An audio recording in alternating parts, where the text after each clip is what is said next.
Hey, Jesse. Hello, Lindsay.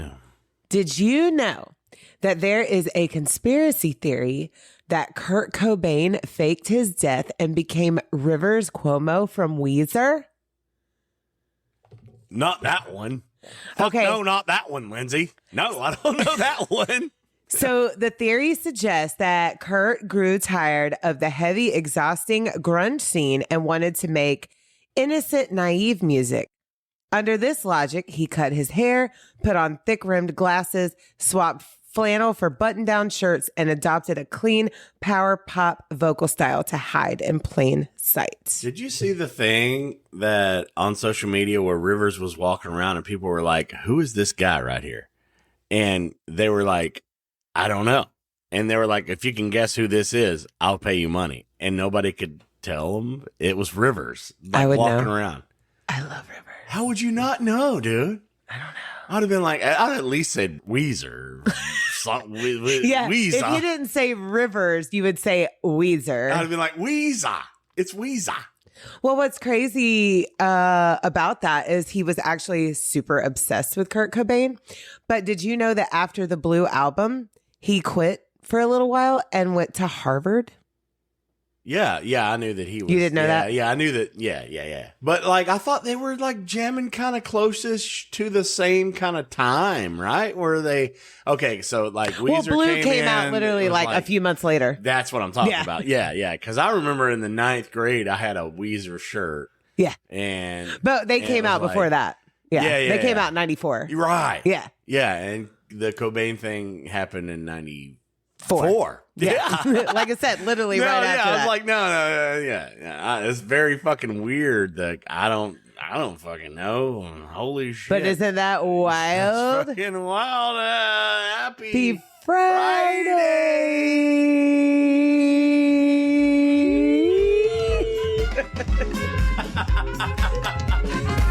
That shit took forever to come in, didn't it? We was hanging on there, Lindsay. We were. Holy shit, a new episode, Lindsay. Let's get fired up. Lindsay. I'm ready. Okay. I'm not. Start off with some fucking Weezer and Kurt Cobain shit right off rip.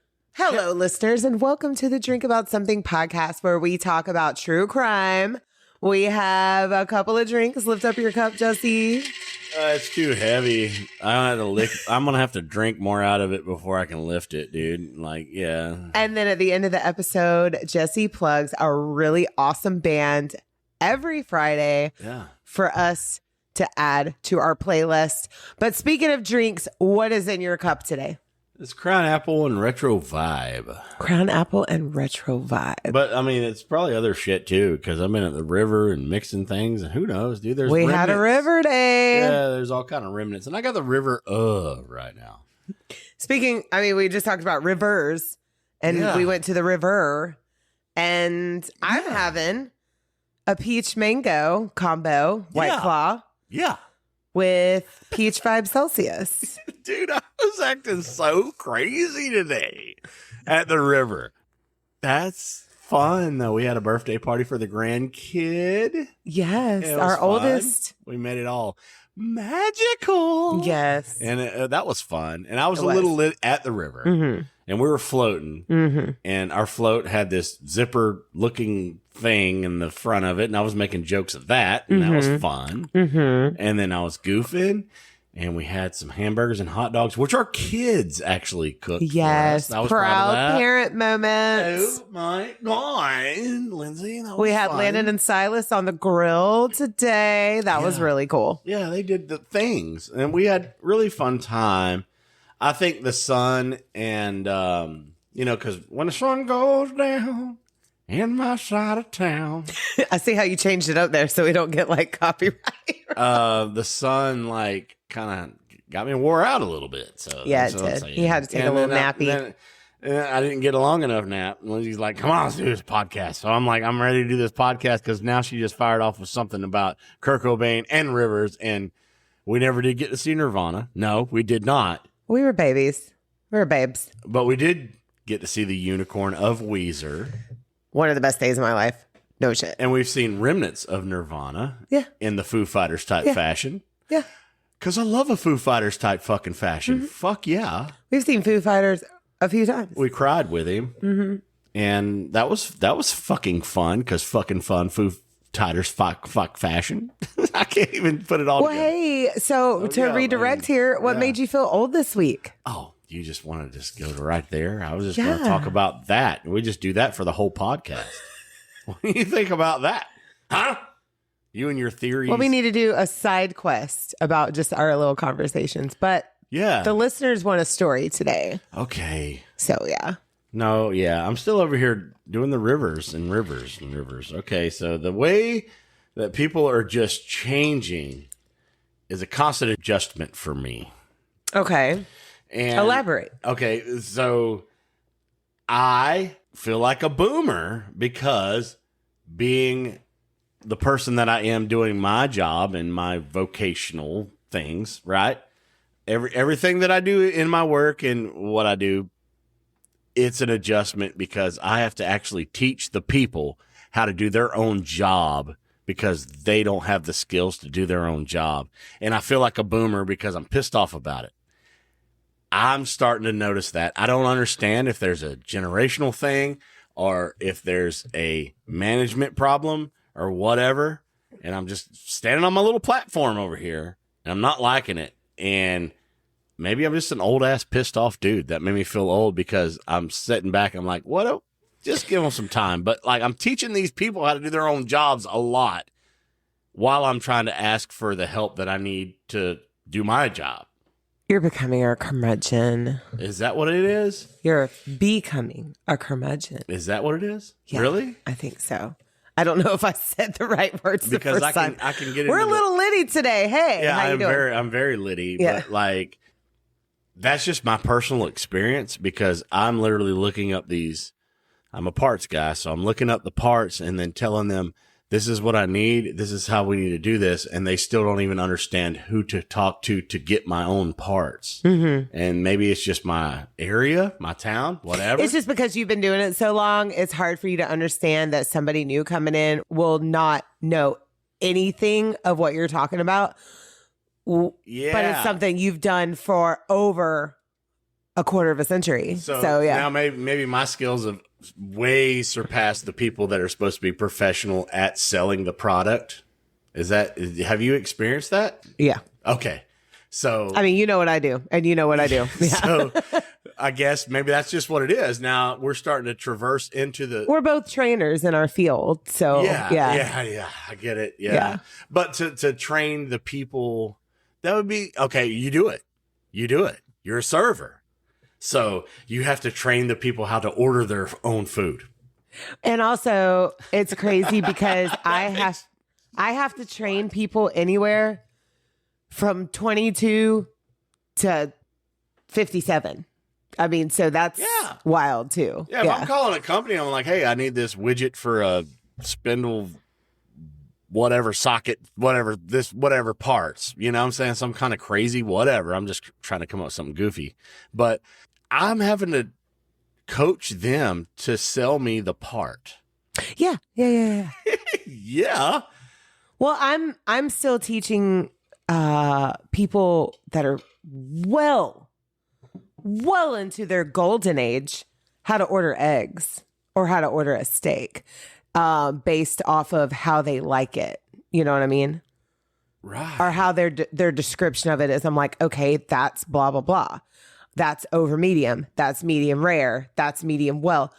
And I don't understand how they don't know that at this point in their life. I don't think it's curmudgeon-y. I just think it's... No. Yeah, I get so it. you get where I'm coming from, right? Yeah. It's like, to us, it's basic common sense, but we have to understand that there are people that don't know certain things.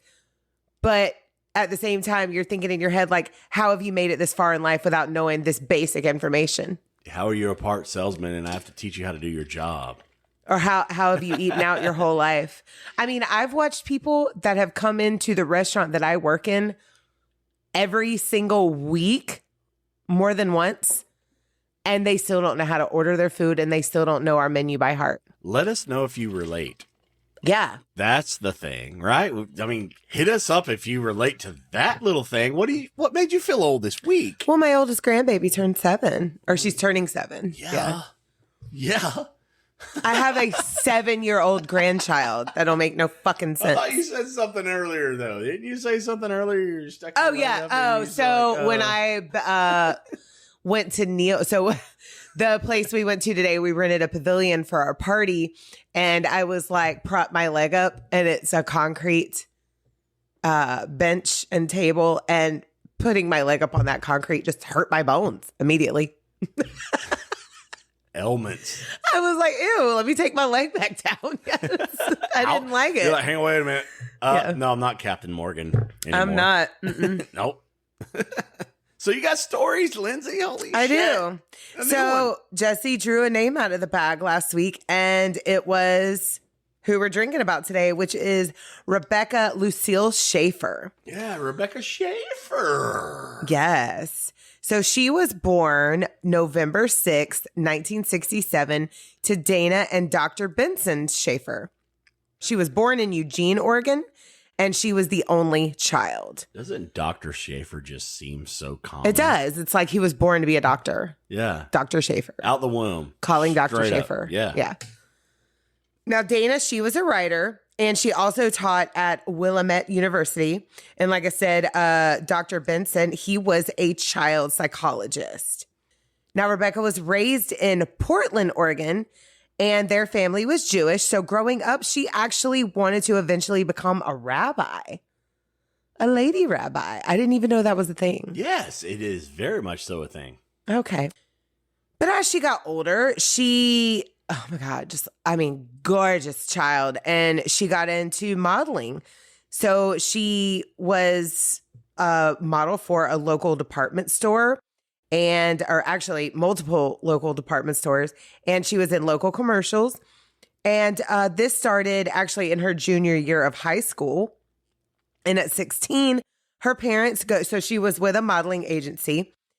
And her parents let her go to New York for the summer with elite model management and ended up staying and attending professional children's school. So now, this is crazy to me. You and I, we talked about this while we were actually on Black Tom Island, and we drove by. Actually, I think it's Dog Shit Island, but yeah. Oh God, there was so much dog shit. Yeah. So we were driving by, and as you glimpse off into the distance to your right, you look upon the city, and it's just this huge, overwhelming sight off into the distance. And I just said, anybody that can go there by themselves to try balls to start any kind of career has got, and she was 16. Now she was, like I said, she was with a modeling agency. She had people around her, but still going from Oregon to New York City, it's a lot. Yeah, but over the last 100 years, when you traverse across the country and you overcome your fear and independence, and you come up to that type of site, don't you feel empowered? Well, what's crazy? How did you feel when we came into New York City? It was fucking amazing. So it was just like you overcame that, and then now you've traversed into this whole metropolis of the biggest thing you've ever seen in your life. Well, I told you, I think it was last week, when I was 16, I would have done that without blinking an eye. Right. I would have just went. Yeah. It was after I became a parent where I was like, oh, let me back up. And then I started getting anxious about doing certain things. And you know what I mean? Because it changes your whole train everything. of thought. Yeah. Everything. But when you're young and you're a kid, you're like, fuck yeah, I want to go do everything. I want to go everywhere. Yeah, that part.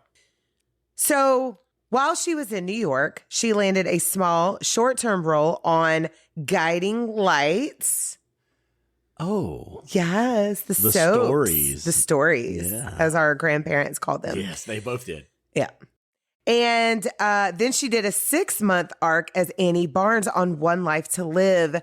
And if we have any young listeners out there, these are what was called soap operas, or what our grandparents called was stories. Yes. One Life to Live was actually one of my favorites. So a lot of like my granny and probably your granny, what did you call her, Mimo? Mammal. Okay. Why am I? I don't know. He's blanking. I remember As the World Turns. Okay, so I'm going to say a lot of people, the most popular ones were on CBS, but I watched the ABC soaps. Those were my shit. Like One Life to Live, All My Children, and General Hospital. Those were mine. I do remember General Hospital, yes. So, I mean, this was in 1984, so I was only like 2. So I definitely don't remember her character on this show, but I did get into soap operas at a very young age. I was 9 years old when my mom and dad paid a babysitter that was in our area, and she was in her, I want to say she was 16 or 17. And she was into the soap. So that's what we did from 1 to 3 every day. Y'all was soaping. We was soaping. And it was so, oh my God, I got so into it at 9 years old. I had no idea this adult content, what was going on, but I was into it. You know what I mean? Yeah. It's interesting, even if you don't understand it. Right. Yeah, at that age. Well, while Rebecca was doing her acting jobs, she still wanted to model. But the industry at the time wanted women that were a little taller than her height, which was 5'7". In 1985, at just 17, she went to Japan to pursue modeling there with that same agency. And but her height over there was still an issue. So she came back to New York in 1986 and decided to pursue acting like top priority, but she was still doing some modeling jobs. And she would work as a waitress, you know, to do her part, make ends meet. Because I think the agency was paying for some things, but she still had to work, you know. Right. Now, I guess she was good enough for magazines and things like that, but not really for the runway, I guess, you know, because they like them really, really tall. Which changed, though, after because you got all shapes and sizes now, it changed, yeah. There's nothing that I love more now than like when I'm scrolling on TikTok, and I have targeted ads, obviously, and the Victoria's Secret will always be, you know, in my scrolling, and there's even ones that are like missing limbs now. And I'm like, all shapes and sizes, all different body types, all everything. And I just love it so much. Yeah, because like clothing companies like Maurice's came in, different people like shapes and sizes. But for Victoria's Secret, you had to do that? Yes. Absolutely. Yes. You had to be that 5'9", 120 pound. Yeah. Forever. And then it was just like, wait a minute, dude. People are people. Like, come on, you know, and it did change, and I'm so glad that it did because, right, you know, trending. But in the 80s, it was me. Like that super was tall, just, super thin. Period. Right. Yeah, you had to be one of those Motley Crue chicks the whole time. Well, while, like I said, she was pursuing acting a little bit more than modeling, and in 1986, she won. I don't know how that worked. I could not find how she won it, but she won a role in a Woody Allen comedy called Radio Days. But Woody Allen, God damn it, what a fucking creep. Do you know about Woody Allen? I don't know. No. So Woody Allen and his ex, Mia Farrow. So Woody and Mia Farrow adopted a daughter from another country, and Woody is now married to that daughter. That's all I'm going to say. Come on, man. Yeah, if you guys don't know about that story, just Google it. Make you want to throw up in your mouth a little bit. Well, eventually the gigs started rolling in after she appears on the cover of 17 magazine. That was my favorite magazine. That was hot in the late 90s, early 2000s. It sure was. Hot, man. Okay, so if you're new to this podcast, I was a very sheltered child.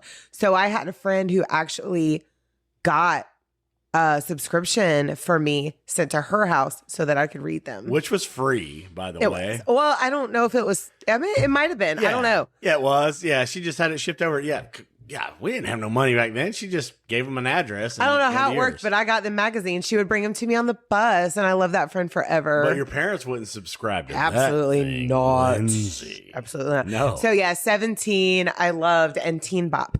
Those were I was love doing those like two skater magazines and stuff. I know. And then I did like the CD.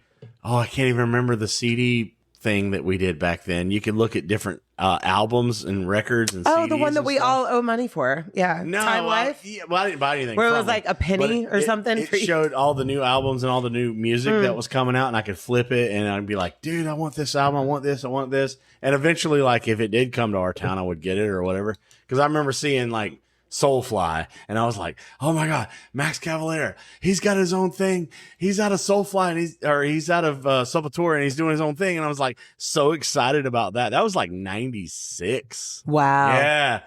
And then the skater magazines, and seeing all that stuff. That was and it was free. So right. That was exciting to me. That was my version of what you're talking about. So right. I'm sure my sisters had that shit. Oh, I didn't absolutely. Yeah. Rebecca lands a role playing a little sister named Patty in a sitcom called My Sister Sam. And Sam was played by actress Pam Dauber. She was very, very popular. So Rebecca moves to LA and stays with Pam and her husband, Mark Harmon. This is a very famous couple. Do you know who Mark Harmon is? No, but I was watching you say L.A. and you had to do it twice. LA. Yes, I did. Because you're going to have to edit there. Right? So she's staying with Pam and Mark. Mark Harmon plays, oh my God, I think his name is Jethro. Oh my God. Let me Google real quick. In NCIS. It's been going on for like 20 something years. It's crazy, crazy long stretch.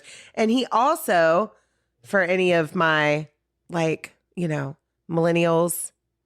mid to elder, he played the stepdad in Freaky Friday, the one with Lindsay Lohan and Jamie Lee Curtis. The good one. Yes, that is my favorite one. Yeah, that is my favorite one. Linda's over here pulling shit out of her ass, and I'm going to leave all of this in here, by the way. I'm going to leave every bit of it, Lindsay, so don't get mad at me for leaving it. No, it's fine. It's fine. I'm bumbling. Leaving it. But I love the original Freaky Friday with Jodie Foster, like 100%, and fucking John Astin. Like, I love that movie. But the one with Lindsay Lohan and Jamie Lee Curtis is like just very... I love that one even more because there's rock and roll in that bitch. Okay. You're right. There's rock and roll in that bitch. And there's like arm sleeves. And they're playing at House of Blues. The long, with the little, that was so cute back then. I thought everybody should, and I even tried to rock that. And it's like, like the shirts with the sleeves with the thumb holes and the rock and roll back in then. Yes, you remember those days? Yes. Yes, those were fucking good days. Okay, man. so I was right, kind of. So Mark Harmon's character is Leroy Jethro. Okay. In NCIS. Anyway, it's been going on forever, whatever. And then Pam Dauber, she played Mindy in Mork and Mindy. Really? Yes. All the way back to then. All the way back to then. All of this. They've both done several other roles, but that was what made them famous. Mork and Mindy and then NCIS. Okay. Shit. Now, this show called, like I said, My Sister Sam, it did really well at first, but it ended up being canceled in the middle of the second season. But it put Rebecca on the map. Now, she had just received enough fame for people to know her name. And for some, well, at least one, they started to become obsessed with her. And one man in particular named Robert John Bardo became a little too obsessed. Come on, creepy Bardo. Oh, man, you have no idea. Fuck. Yeah. So I'm ricocheting off of like images and glimpses of things that I might even know. And did you Bardo ever become just comes obsessed? into the fucking field here. Fuck Bardo already. What? Did you ever become like really, really obsessed with a celebrity to where it may have looked to an outsider like unhealthy?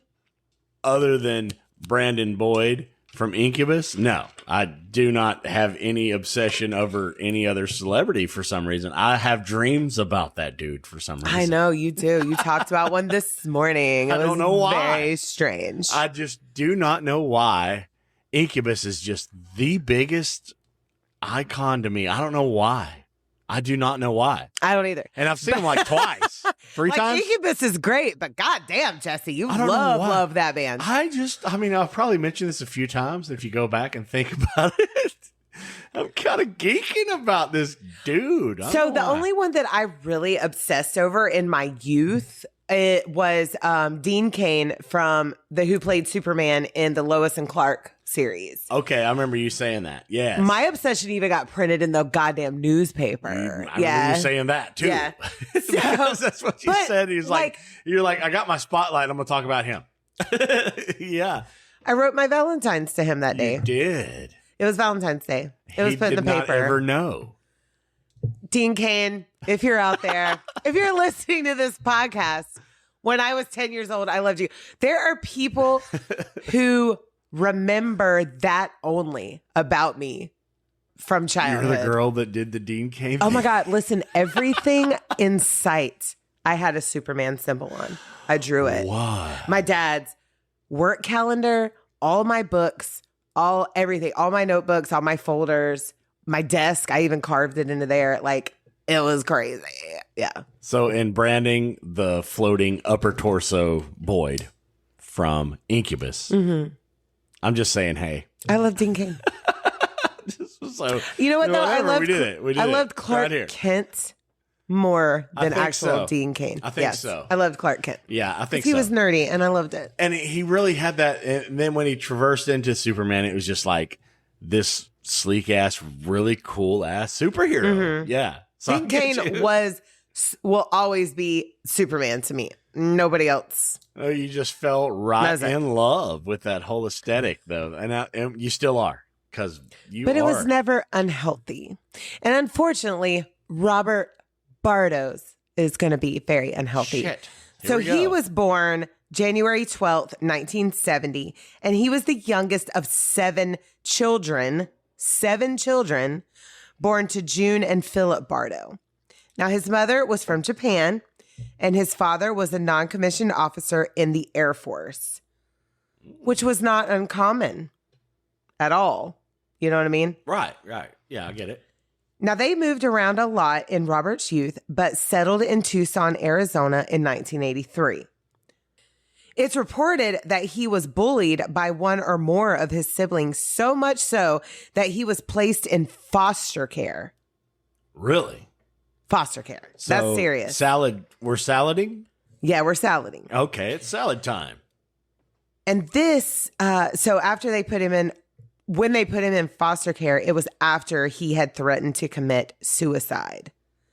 There are reports that his family had a history of mental illness, and Robert would later on be diagnosed with bipolar disorder after he was committed for suicidal tendencies. Now, he had been attending a magnet school, and it said that he was a good student, but he was a ticking time bomb. He would actually write his teachers threatening letters. Like, could you imagine? Magnet school, that's kids of the arts, things like that. Right. Super talented. Super talented. Super on the edge. Yeah. But he would drop out of the magnet school at just 15 years old and got a job as a janitor for Jack in the Box, which for you guys that don't live in America, that is a fast food chain. Yes, it is. Now, I could not find the details on why, but Robert would go on to be arrested 3 times for domestic violence and disorderly conduct. And his neighbors would say that he was strange and threatening. This is at 15 and 16 years old. Okay. A lot of salad. Yeah. And then he would start to obsess over celebrities. The first one that he had actually tried to visit was Samantha Reed Smith. She was a child actress that had reached out to, I'm sorry, guys, I'm going to butcher this, Yuri Andropov. who was the general secretary of the Communist Party of the Soviet Union. But you nailed it, Lindsay. Did I? Nobody knows. Okay. Yeah, nobody knows. And she was actually invited to Russia. This was a famous girl. This was a famous story. And when she returned from the Soviet Union, Robert took a bus to go see her. But somehow, maybe suspicious behavior, he was sent back to Tucson by authorities, probably because he was a minor. Okay. And he might have been on some probation for these 3 arrests that he's had. There's not a lot of information on any of this. It's just everything is very vague. So I'm doing what I can here. Now, Samantha Smith would actually die in a plane crash when she was just 13 years old in 1985. So he was obsessing over a fucking child baby. Yeah. Girl. Not cool, dude. I mean, like I said, this all happened within a year after she came back. So she was like 12 and he was in his later teens. So in the salad, here comes the sardines, right? Mm-hmm. We're going to build this one because this is disgusting. Oh, I'm sorry. So yeah. So she was 13 and Robert was 15 in 85. Now, I guess that's not insanely crazy, but us now in this day and age in 2026, we're like, ew. But in 85, I guess it was, I don't know. It was just a different time. It was a different Still time. a sardine salad. Yeah. I think so. You know what? Let's not shit on the sardines because they make a really good Caesar dressing for a really good salad. Oh, fuck. Yeah. You love you some sardines and a Caesar dressing, don't you? Didn't even know it, did we? Did you? I did. I did, but I didn't even. Well, okay. Fuck. Okay. Okay. Lindsay, though. So Still. after poor Samantha Smith, God rest her soul, after she passed away, he starts to obsess over Tiffany. Remember Tiffany? I think we're alone now. Oh, and that's all I can sing.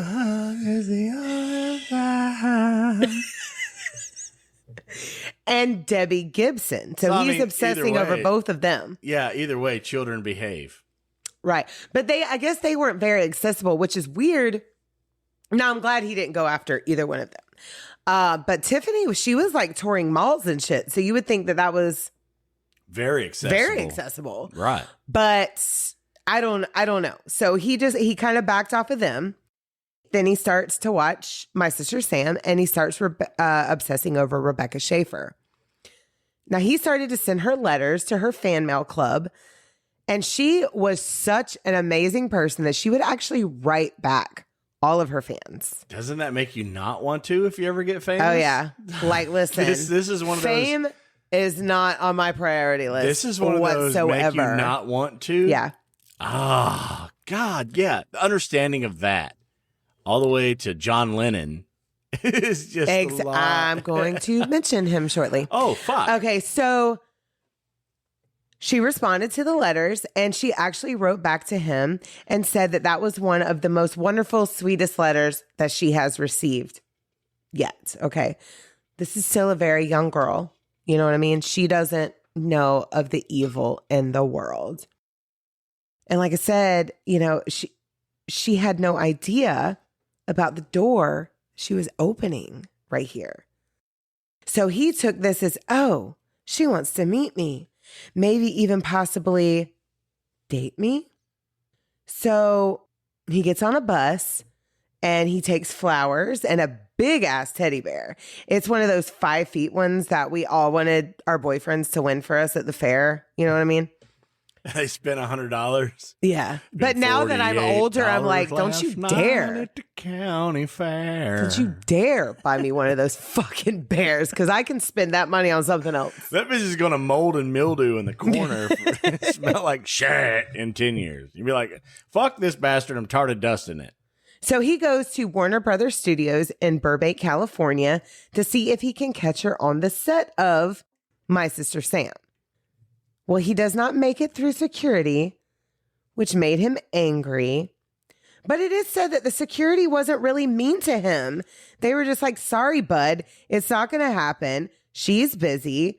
And they gave him a ride back to wherever he was staying or to the bus station. I'm not really sure. And then he returns a month later And this time, he's wielding a knife. No fucking way. Yeah. From teddy bear to knife. But no one was harmed, and he was sent away once again. So he goes back home, and he continues obsessing because in his mind, if Rebecca meets him, she will want to be with him. That's just what he's thinking. Okay, it's up there. I'm so disgusted right now. I know. So there's no age in my life where I was in any kind of obsession like this. Even as deeply obsessed with Dean Cain as I was, it never crossed my... I mean, I was 10, but it's never... I mean, I've been obsessed. I'm obsessed with Cody Quistat from fucking Wage War. I have never in my thoughts been like, oh, I need to go meet this guy. So this kind of story right here is why we didn't walk up to him when he was doing his acoustic act. And you were like, no, I don't want to talk to him. No, I'm a scaredy cat. Yeah. I would never even have the balls to talk to him. Yeah, well, that would have just been like, hey, exactly. Thank you, whatever. I mean, it's like he has sent me a personalized message from my friend's phone, and we played it on this podcast. Yes, and I still, in my mind, would never think, "Oh my God, Cody wants to talk to me. He wants to be with me." I'm bringing my teddy bear this time, but next time I'm bringing a fucking knife. Fuck. No, because first of all, I love my husband that's sitting right here in front of me. I love Cody's talent. You know what I mean? Oh yeah, well, the last time we seen him live, I was like, God, that's my man. Yeah, and Jesse loves him too. Against Jesse you loves and him too. him. And by the way, they just put out a new banger called Sweet Dreams, and it is fucking fire. I meant to share it on our story yesterday, but so we're going to go see Wage War in a couple months. Yes. Okay. Yes. Okay. Black Friday, we will be at the Hard Rock. Maybe that's if y'all want to come hang out. Like, honestly, maybe that is my man. I don't know. That's my man. So after the cancellation of My Sister Sam, Rebecca's career was not over. In fact, it was really just getting started. And she was offered more supporting roles like Voyage of Terror, The Ankle Laura Affair, The End of Innocence, and a made-for-TV movie called Out of Time. In one of the movies she was in, called Scenes from the Class Struggle in Beverly Hills, she had a love scene with a male co-star. And when Robert saw this movie and that scene, he took it personally and became very angry. Like she was cheating on him or something. In come the strawberries in the salad with the sardines. I don't know what the fuck to say right now. It's the most disgusting thing that he is starting to create right here. Yeah, it was so, like, his obsession was so deep that in his head, she was supposed to be saving herself for him. Saving herself for him. This guy that she's never fucking met. You're looking at me right now. My stomach is upset because I'm having to eat fucking strawberries and sardines together. So, and now in his mind, she's just become another Hollywood harlot. Now, in context, it says the W word, but we're not going to say that. So we're going to say harlot. Yeah. This guy is fucking 19 years old. We're not allowed to say that, Lindsay, on here? Well, I don't like that word. You don't like that word? I like harlot better. Harlot sounds more jazzy. Can I say the C word on here? Yeah, we can say cunt all day long. I just can't say whore. Oh, sorry. Okay. Oops. Oh, shit. No, Hollywood harlot sounded better to me because of the double H there. It does, doesn't it? I mean, horror sounds like an H word, but... Lindsay, say it one more time, please. Horror. Oh, my God. Lindsay, stop it. Hey, we're going to have to pause this podcast right now. Do you know who I love to hear say the word horror? Lindsay and I have to, we have to take a moment here. Do you know who I love to... Maria Brink, but yes. Yeah. I mean, yeah. Fuck, let me finish the sentence. Do you know who I love to hear say the word horror? Yes. Maria Brink. Yeah. I love her. That's why I was like, I can't believe you don't mind saying that because we have so much back context. Well, because I think of sick ass Robert Bardo calling sweet, beautiful little Rebecca Schaefer a whore, and I didn't like it. Yeah. I don't know. But her song alone can bring back power. And that's Maria Brink. There you go. Yeah. There you go. Yes. Lindsay. There you go. listen. That's why I'm like, you can say this word. Yeah. I'm not letting you hold off. If you don't know that song, go listen to it right after this podcast. Yeah. Bam. I'm not letting you hold off on that because who brought power back? Maria Bring. Maria fucking. Okay, that's another one I'm obsessed with. No shit. Yeah. But I don't ever want to hurt her. I just want to hang out with her. You just want to say hey. Girl. I got to say hey to her one time. We did. We both did. We both did, yeah. Yes. And she waved back. And that's all we need. That's it. We're golden. So Robert has a Rebecca Schaefer shrine in his room. And he has written in his journals about how he wanted to become famous himself so that he could impress her or that she would at least notice him. He had even written after his last trip to Burbank that I don't lose, period. Now that was in 1987. So we're going to jump to 1989 after he sees that movie with the love scene, and he decides that Rebecca needs to be punished. He draws out a diagram of her body and actually marks the spots where he wants to put bullet holes. Fucking disgusting. Infatuation. I don't want to know the rest of this story. I'm so sorry, but I'm going to tell it to you. Yeah, I'm at the point now because you got to hear the rest. You got sardines, you got strawberries. Now we've added mustard, and everything is just not cool to me. This is not a cool ass salad. So we've got strawberries and sardines and mustard. This is the worst salad I've ever heard of in my life. But you know what? I'm trying to paint the picture here. So then Robert gets his older brother to purchase him a gun. And this gun is a .357 Magnum. Now, he had tried to buy this gun himself, but the owner of the gun shop said no after he pulled up his record. The gun shop owner actually puts his picture up on the wall so that other employees wouldn't sell him this gun either. That's how bad Robert's fucking record was. In 89, they would not sell him a gun. So he tells his older brother that the reason he wanted the gun was for target practice. And the older brother was like, okay, this seems harmless. And he got him the gun. I'm pretty sure no one knew what was brewing in his head. Oh, wait. There was one that knew what was brewing in his head, but we'll get to that later.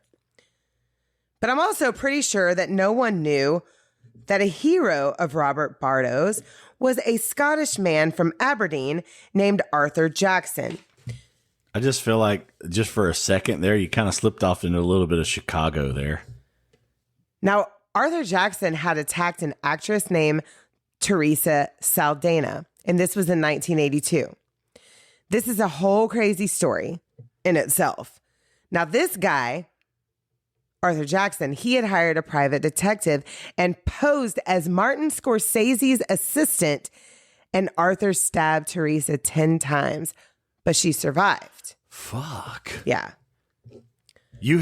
I was trying to make a Chicago joke in there. Here you go. Because you're like, the gun. But Arthur stabbed. So Robert planned another trip to California. And just like Arthur Jackson, he hired a private detective or investigator, to get Rebecca's address. Now, back then, the DMV would give out addresses for like $1. Really? And he charged Robert $250. Well, I heard actually two different prices. I heard $250 and $300. But that was a lot of fucking money. Yeah. Back then. And sir, you're working at the Jack in the Box? Like, where are you getting this money? Now you can just find that shit. Just I was saying, a lot of details in this case are very vague. Yeah. So now Robert has Rebecca's address and he starts stalking her neighborhood for a few days. And he's asking people on the street, hey, do you know this girl? And he's showing a signed picture that Rebecca had sent him when she replied to his letters. Right, which builds a lot of crazy thoughts because you got a lot at stake in this. She's only 21. You spent a lot of money and you've traversed across the country and you've done all kind of crazy shit. You bought a teddy bear. Well, is Arizona to California across the country? In some ways, states away. I mean, I'm saying he's traveling and he's doing things and he's got a lot of money. This is now his third time. Yeah, dude's just working fast food. Right. He's like, come on. Well, the people on the street, they were creeped out. Now, he was also carrying a copy of Catcher in the Rye, which another celebrity stalker had carried around with him. One named Mark David Chapman, who assassinated John Lennon. Oh my God. Yeah. Catcher in the Rye. Catcher in the Rye. I've just wanted to talk about a band that we played with one time called Catcher in the Rye from Orlando. They were a cool band. Well, they were a cool band, but this is not book, cool stuff. This book is a great book, but for some reason, people have taken it a little too seriously. Mm-hmm. So after some time, he finally went to Rebecca's address and buzzed up to her apartment on the intercom. Now, the speaker was out of order, and she was waiting on a script to be delivered, so she just went down without knowing who it was. And the script she was waiting on to be delivered was for a role in The Godfather Part 3. Fuck. Yeah. So she goes to greet who she thinks is a delivery person, and it was Robert. He says, "Hey, I'm your biggest fan." And she was super sweet to him, and they talked for a minute, and then she was like, "I'm sorry, I gotta go." She shook his hand and told Robert to take care. And he leaves. And he goes to a little diner called Jan's, and he orders onion rings and cheesecake. But then as he's sitting there eating, he starts stewing. And he starts getting pissed. And he's pissed that Rebecca didn't give him more of an interaction. And even though she was actually very nice to him, he thought it was rude that she didn't just immediately say to him, "Oh, I love you. Let's be together." Now, I'm just speculating on that. That's what he's thought of and built himself up to. Yeah, the whole He's got this whole scenario in his head of what was supposed to happen. And he was also pissed off at himself for not doing what he had actually set out to do, which was to bring her a copy of U2's latest album. And it had the song Exit on it, which he was very obsessed with, and we're going to talk more about. So after he eats, he goes back and he buzzes her apartment again. And this time she opens the door, and she's again hoping that this was the script that she had been waiting for. Now this time, he will later say that she was agitated and told him that he was wasting her time. But like I said, that's his side of the story. Yeah, his own fucking manifested outcome has nothing to do with her. Well, we will never hear Rebecca's side of the story. Because then he tells her, "I forgot to give you this," and pulls out the .357. Lindsay. And shoots her point blank in the chest. Lindsay Michelle. Come on, dude. Our plant's not blooming right now. I can't come to the plant. It's not. Lindsay. He leaves her laying there and he takes off. Now, a neighbor heard Rebecca scream and came running and saw what happened and called the paramedics. She did still have a faint pulse at the scene, but was pronounced dead at the hospital.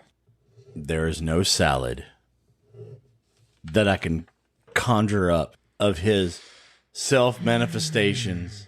He is a very disturbed human being, and had been for a very long time. Yeah. Shit. Her parents were actually called to come officially identify her body. Their only child. Shooting fucking rising star. Doing the best. On her way.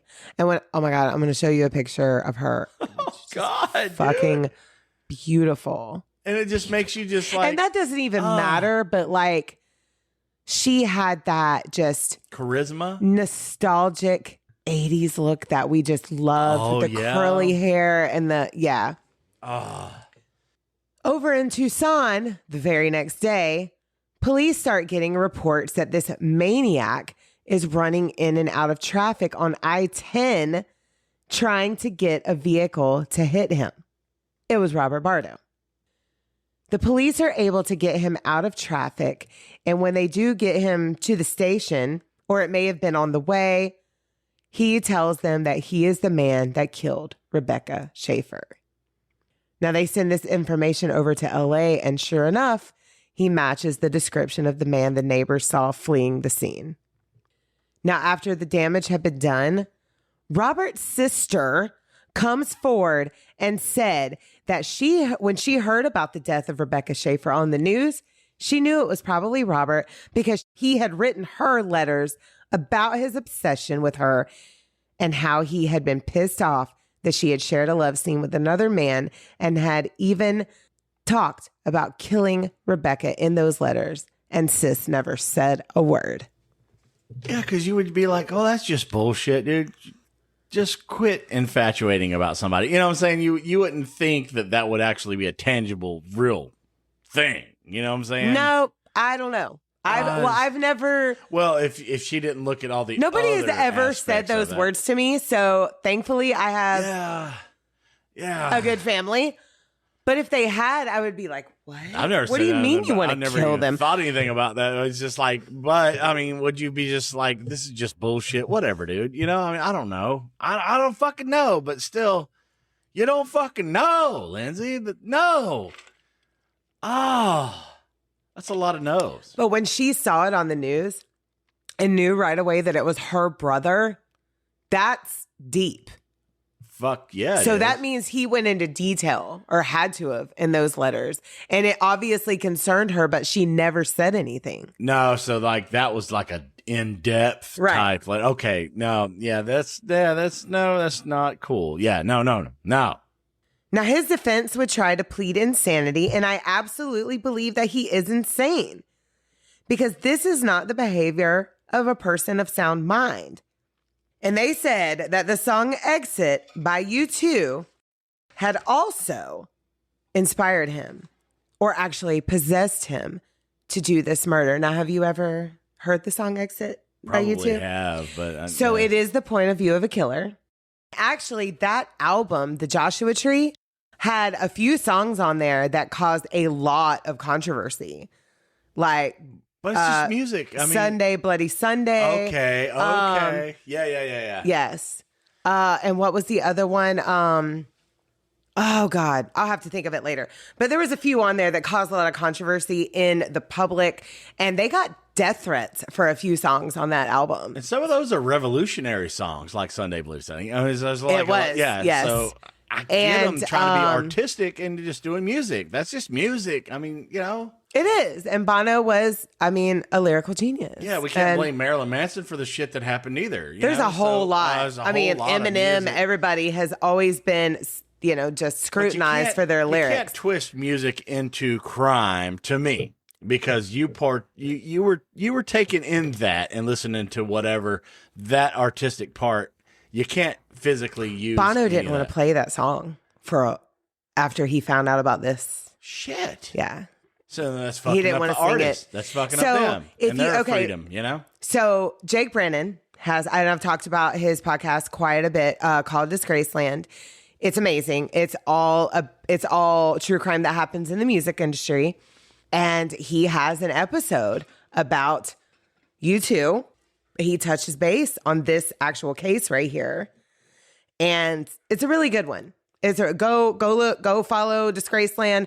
Look up the episode. It's really good. They're way better on the mic than we are. Well, it's okay. So it's different. It's not it's not a discussion podcast. It's a production. Yeah. So it's a whole different point of view. It's really, really good. For sure. So they actually played this song during his trial, and you can watch the trial on YouTube. It's a court TV. This man is straight up juking to this song while they play it. Well, that's his fucking and they defense. use that as evidence. But being the artist that wrote the song, and if you watch that trial, which it was on court TV, I would be horrified. Watching this murderer just fucking resonate and juke out to my song, I wouldn't want to play it anymore either. You know what I mean? Yeah, but it's disgusting because he's using that and he's trying to... It's not Bono's fault at all. He was just He went after making an actor art to begin with, and now he's trying to act it out for his defense. Now, Marcia Clark, do you know who that is? Why do you keep asking me this? Okay, shit. Well, I'm just because we grew up with this shit. I so probably should. She would later be the lead prosecutor in the OJ trial that was just forced upon us. Again, fuck yeah. That was like you couldn't turn the TV until you seen that. I mean, every channel actually. It was like, fuck. Now, she wasn't taking no shit, okay? So on October 29th, 1991, Robert John Bardo was convicted of first-degree aggravated murder and was sentenced to life without parole. And he's still in there, guys. He's still serving his term. Well, yeah, either which way, I mean, if it's insanity or whatever, he should not be in society at this point. And I do believe so far, whatever you've told me. No, he senselessly took a life of somebody that was just trying to be nice. Exactly. He should not be in society. No. You're caught red-handed, bro. Now, soon after what happened to Rebecca, there were privacy laws passed that would not allow the DMV to give out addresses for $1 anymore. Thank you. And it's sad how a death had to occur for that law to pass, right? And her death also prompted the passing of anti-stalking laws. And Rebecca's parents, Dana and Benson, became passionate advocates for gun control. And Dana launched the lobbying group called Oregons Against Gun Violence. And I can't say that I blame them a bit. Like, I would be I would just be, I don't even know. As a parent, I could not imagine what I would be like after this happened to my own. Like, I have 4 kids and I would be insane no matter what. But for that to be your only child, I can just imagine everything that they were feeling, everything that they were.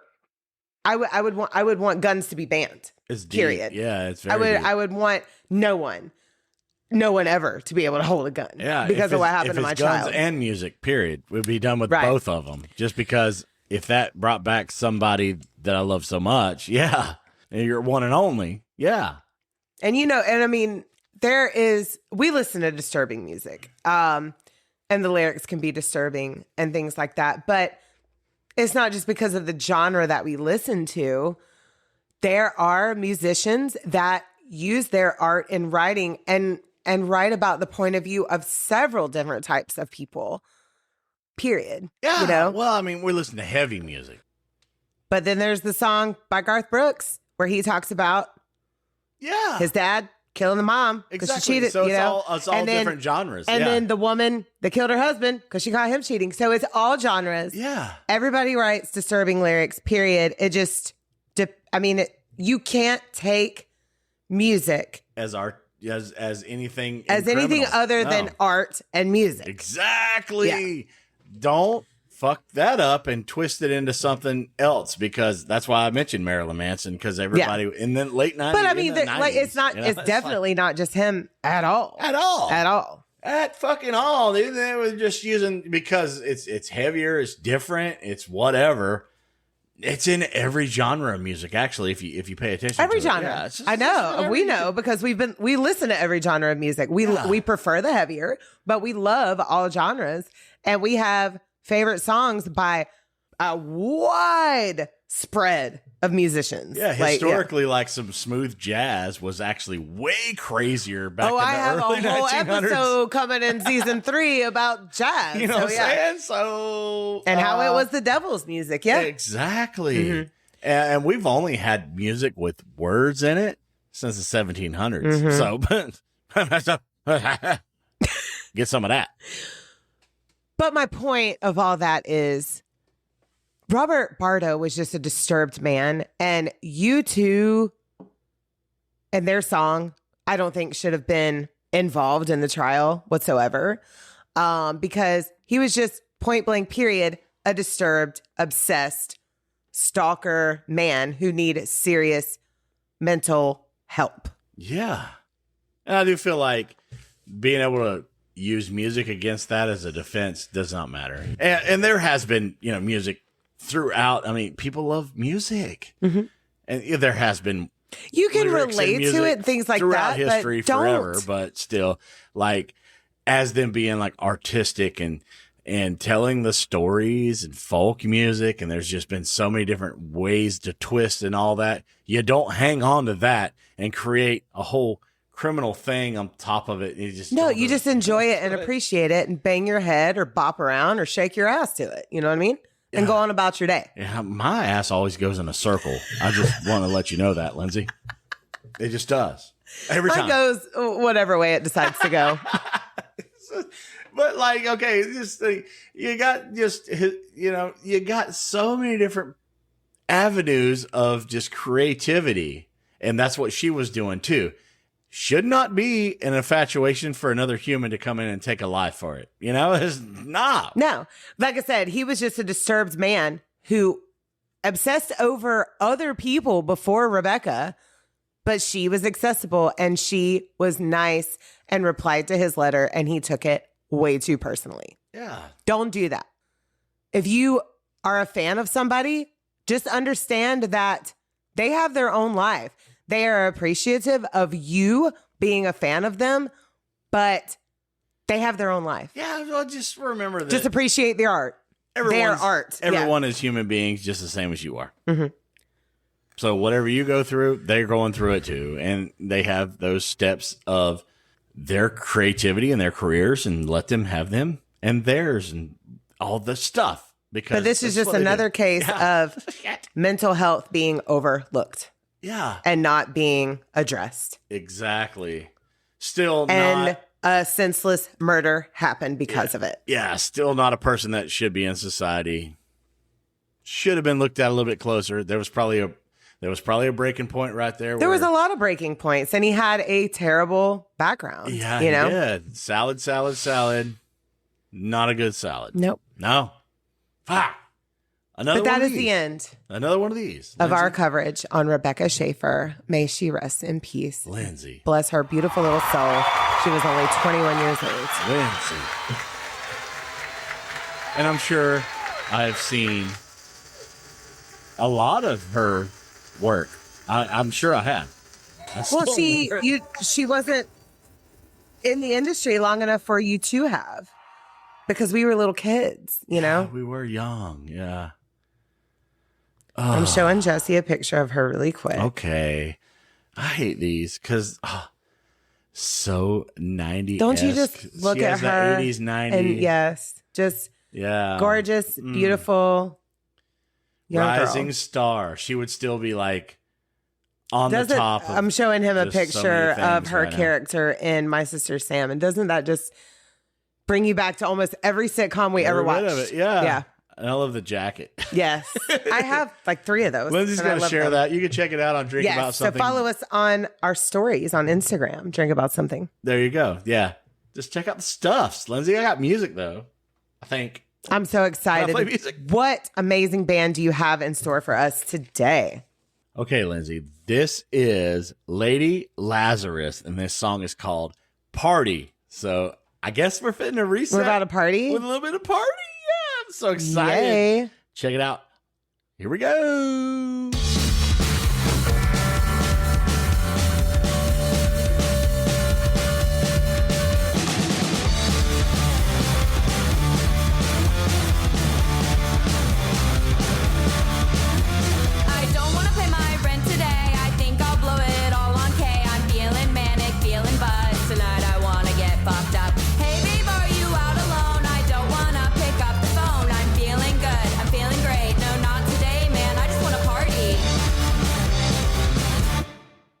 Party.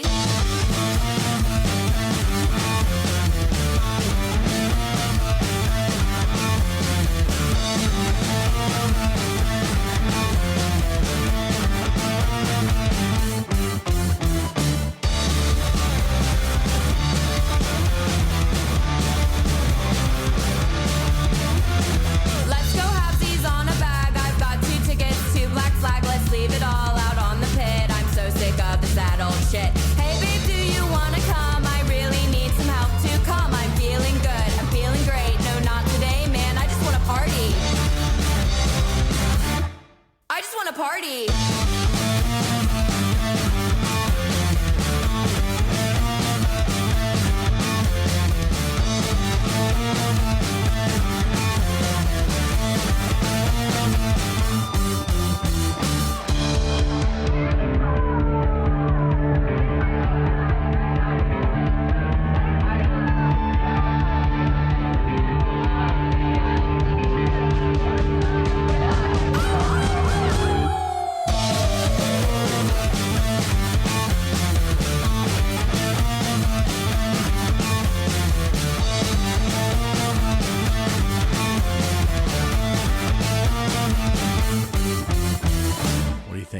Oh my God.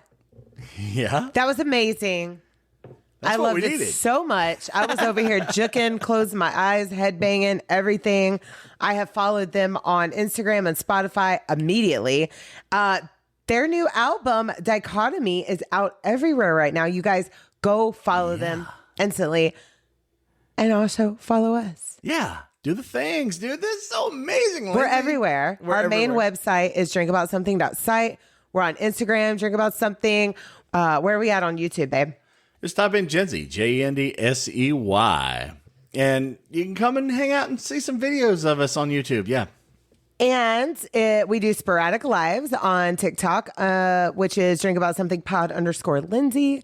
And you can send us an email at drinkaboutSomethingPod@gmail.com. That was just so fun, dude. I'm sitting there juking still. I'm like, yay. And usually I let Jesse at this point pick a case out of the bag, but we're coming up on our 3rd season. So I have the last 4 lined up for you guys. Yeah. We're rolling up, dude. We're rolling up and we're going to Season have 2 is fixing to come to a close. party. Make sure you tune in on TikTok Live on September 12th. We're going to have a hours long And live Lindsay's party. going to buy me 5 more plants. I am. Yeah.